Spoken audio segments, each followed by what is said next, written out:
Hello बच्चों, आज हम भारत की महान विभूतियाँ क्लास 7 की फर्स्ट चैप्टर ऋषि कुमार नचिकेता पढ़ेंगे। तो चलिए शुरू करते हैं। इस वीडियो को देखने के लिए वीडियो को लाइक और चैनल को सब्सक्राइब करें। तो चलिए शुरू करते हैं। ऋषि कुमार नचिकेता। आश्रम का वातावरण हवन की सुगंध से भरा हुआ था। दूर दूर के ऋषि महात्माओं को यज्ञ में बुलाया गया था।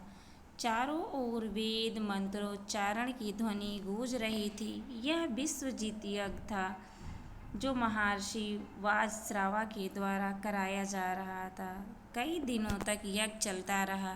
यज्ञ की समाप्ति पर महर्षि ने अपनी सारी संपत्ति और गायों को यज्ञ करने वालों को दक्षिणा में दे दिया। दान देकर महर्षि बहुत संतुष्ट हुए। नचिकेता महर्षि वाजश्रवा के पुत्र थे। बालक नचिकेता को गायों को दान में दिया जाना अच्छा नहीं लगा, क्योंकि वे गायें बूढ़ी और दुर्बल थीं। उन्होंने सोचा, पिताजी जरूर भूल कर रहे हैं। पुत्र होने के नाते उन्हें इस भूल के बारे में बताना चाहिए।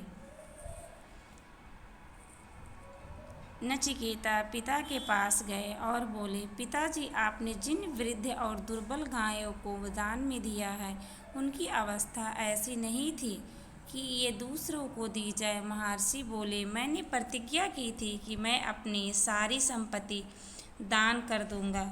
गायों भी तो मेरी संपत्ति हैं। यदि मैं दान न करता तो मैं यज्ञ अधूरा रह जाता। नचिकेता ने कहा, मेरे विचार से दान में वही वस्तु देनी चाहिए जो उपयोगी हो तथा दूसरों के काम आ सके। फिर मैं तो आपका पुत्र हूँ, बताइए आप मुझे किसे देंगे?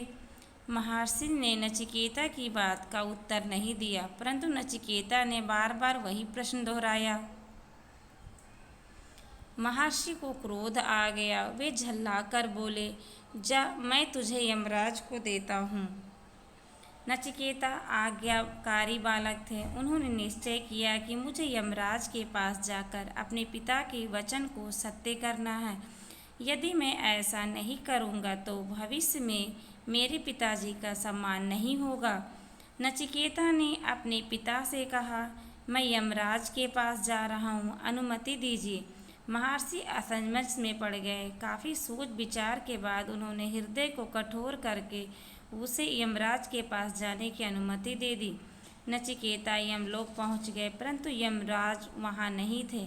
यमराज के दूतों ने देखा कि नचिकेता का जीवन काल अभी पूरा नहीं हुआ है, इसलिए उसकी ओर किसी ने ध्यान नहीं दिया। लेकिन नचिकेता 3 दिनों तक यमलोक के द्वार पर बैठे रहे।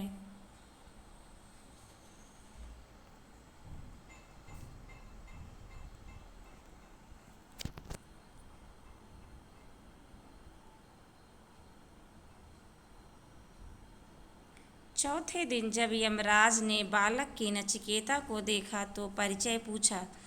नचिकेता ने निर्भीक होकर विनम्रता से अपना परिचय दिया और यह भी बताया वह अपने पिताजी की आज्ञा से वहां आए हैं।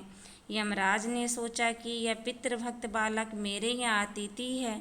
मैंने और मेरे दूतों के घर आए हुए इस अतिथि का सत्कार नहीं होना चाहिए। उन्होंने नचिकेता से कहा, हे ऋषि कुमार, तुम मेरे द्वार पर 3 दिनों तक भूखे प्यासे पड़े रहे हो। मुझे 3 वर मांग लो। नचिकेता ने यमराज को प्रणाम करके कहा, यदि आप मुझे वरदान देना चाहते हैं तो पहला वरदान यह दीजिए कि मेरे वापस जाने पर मेरे पिताजी मुझे पहचान ले और उनका क्रोध शांत हो जाए। यमराज ने कहा, तथास्तु, अब दूसरा वर मांगो। नचिकेता ने सोचा, पृथ्वी पर बहुत से दुख हैं, दुख दूर करने का उपाय क्या हो सकता है? इसलिए नचिकेता ने यमराज से दूसरा वरदान मांगा, स्वर्ग मिले किस रीति से मुझको दो यह ज्ञान, मानव के सुख के लिए मांगू यह वरदान। यमराज ने बड़े परिश्रम से वह विद्या नचिकेता को सिखाई। पृथ्वी पर दुख दूर करने के लिए विस्तार से नचिकेता ने ज्ञान प्राप्त किया। बुद्धिमान बालक नचिकेता ने थोड़े ही समय में सब बातें सीख ली। नचिकेता की एकाग्रता और सिद्धि देखकर यमराज बहुत प्रसन्न हुए। उन्होंने नचिकेता से तीसरा वरदान मांगने को कहा। नचिकेता ने कहा, मृत्यु क्यों होती है? मृत्यु के बाद मनुष्य का क्या होता है? वह कहाँ जाता है? यह प्रश्न सुनते ही यमराज चौंक पड़े। उन्होंने कहा, संसार की जो चाहो वस्तु मांग लो, परंतु यह प्रश्न मत पूछो। किंतु नचिकेता ने कहा, आपने वरदान देने के लिए कहा, अतः आप मुझे यह रहस्य को अवश्य बताइए। नचिकेता की दृढ़ता और लगन को देखकर यमराज को झुकना पड़ा। उन्होंने नचिकेता को बताया कि मृत्यु क्या है, उसका असली रूप क्या है। यह विषय कठिन है, इसलिए यहाँ पर समझाया नहीं जा सकता, किंतु इतना कहा जा सकता है कि जिसने पाप नहीं किया, दूसरों को पीड़ा नहीं पहुँचाई, जो सच्चाई की राह पर चला, उसे मृत्यु की पीड़ा नहीं होती, कोई कष्ट नहीं होता। इस प्रकार नचिकेता ने छोटी उम्र में ही अपनी पितृभक्ति, दृढ़ता और सच्चाई के बल पर ऐसे ज्ञान को प्राप्त कर लिया जो आज तक बड़े बड़े पंडित, ज्ञानी और विद्वान भी न जान सके। Thank you.